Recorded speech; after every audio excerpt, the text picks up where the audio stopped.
И с удовольствием передаю слово госпоже Натали Ямб, бывшему министру бюджета Республики Кот-д'Ивуар и известному далеко за пределами своей страны экономисту, аналитику и мыслителю. Je souhaite en premier lieu remercier les autorités russes et la Team Afrique pour m'avoir permis de venir exprimer mon point de vue, celui de mon parti et celui du professeur Mamadou Koulibaly, candidat à l'élection présidentielle de 2020 en Côte d'Ivoire, sur la souveraineté, sur les valeurs africaines, sur les urgences de développement en Afrique et le rôle que la Russie peut y jouer.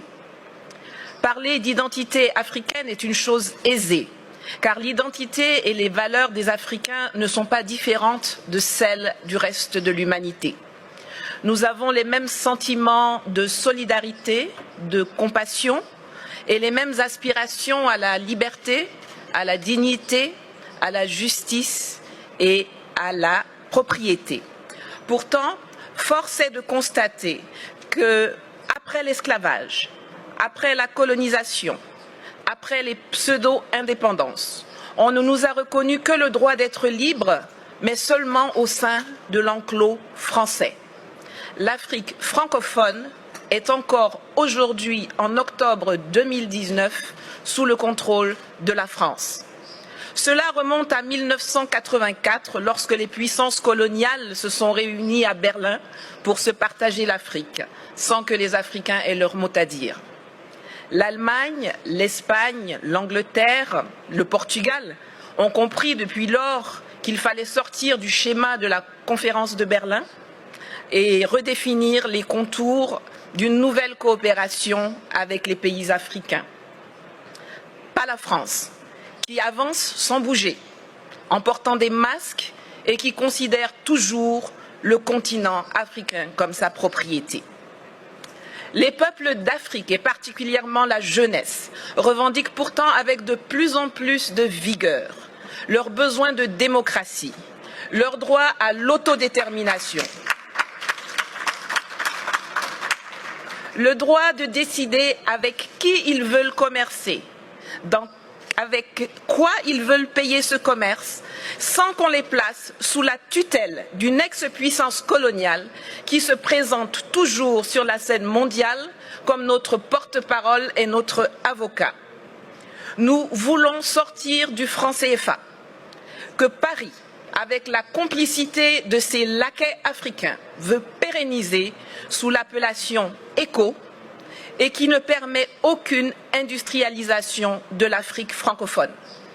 La conquête de notre souveraineté monétaire est capitale, car la seule stabilité que le franc CFA garantit aux pays qui l'utilisent sont la mauvaise gouvernance, la pauvreté et la corruption. Nous voulons le démantèlement des bases militaires françaises, qui, sous le couvert d'accords de défense bidons, ne servent qu'à permettre le pillage de nos ressources, l'entretien de rébellions, l'entraînement de terroristes et le maintien de dictateurs à la tête de nos États. Nous refusons que la France continue d'usurper la voix de l'Afrique à l'ONU, qu'elle soit à la base de quasiment toutes les résolutions concernant le continent.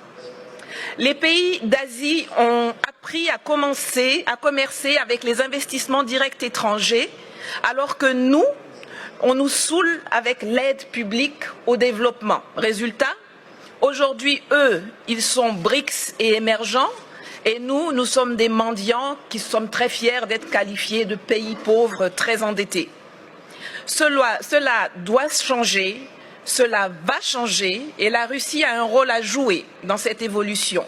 Mais nous ne venons pas en Russie pour y chercher de nouveaux maîtres qu'on substituera aux anciens.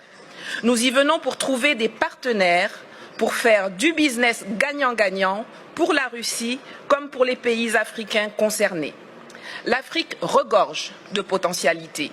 Mes prédécesseurs l'ont déjà dit, il y a une population qui grandit, dont 60% à moins de 30 ans, une position géostratégique, d'immenses ressources minières, naturelles, agricoles et surtout humaine. Sur le plan militaire, la présence de la Russie, qui n'y a pas de tradition coloniale, peut permettre de rééquilibrer les choses dans les pays francophones. Et je crois que l'exemple centrafricain dont Madame la ministre de la Défense pourrait mieux nous entretenir est l'un des plus parlants.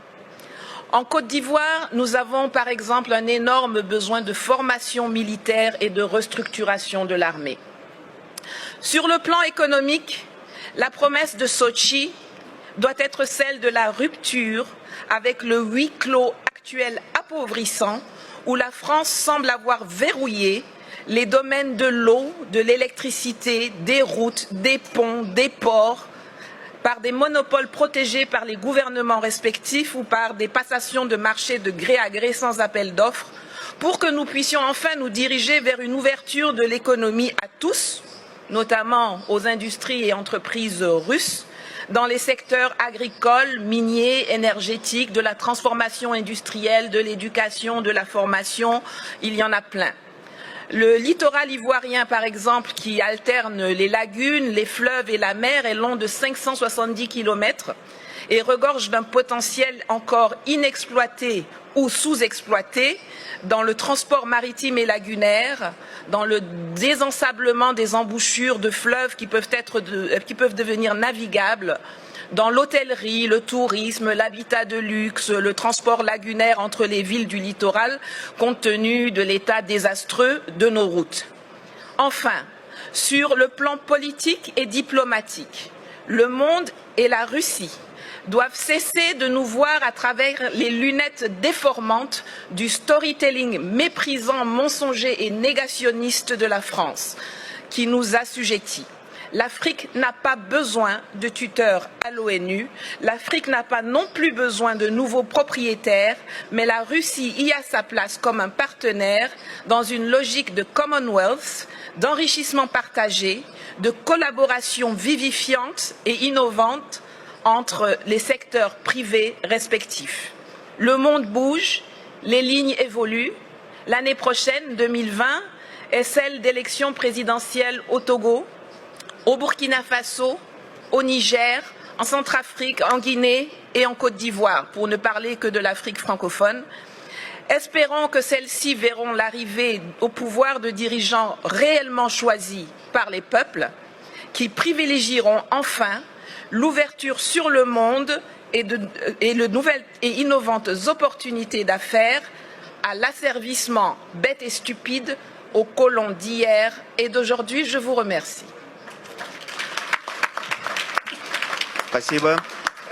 Я хочу отдельно отметить, поскольку в зале находятся иностранные журналисты, французские, американские, что одна из главных традиций мероприятий, которые проходят в нашей стране, и в частности здесь, это полная свобода, открытость, отсутствие цензуры, и спикеры свои выступления не согласовывали, поэтому здесь можно насладиться настоящей свободой слова. Я это говорю как журналист, потому что знаю, какие бывают с этим проблемы в странах далеко за пределами России. Здесь вы видите полную палитру ярких красок и соответствующих заявлений, но я точно могу согласиться с госпожой Ямб в том, что у России действительно, как она отметила, нет никакого негативного, такого колониального опыта взаимоотношений с африканскими государствами. Мы единственная мировая держава, которая ничем себя не запятнала за многие-многие годы сотрудничества с странами африканского континента. В этом, конечно,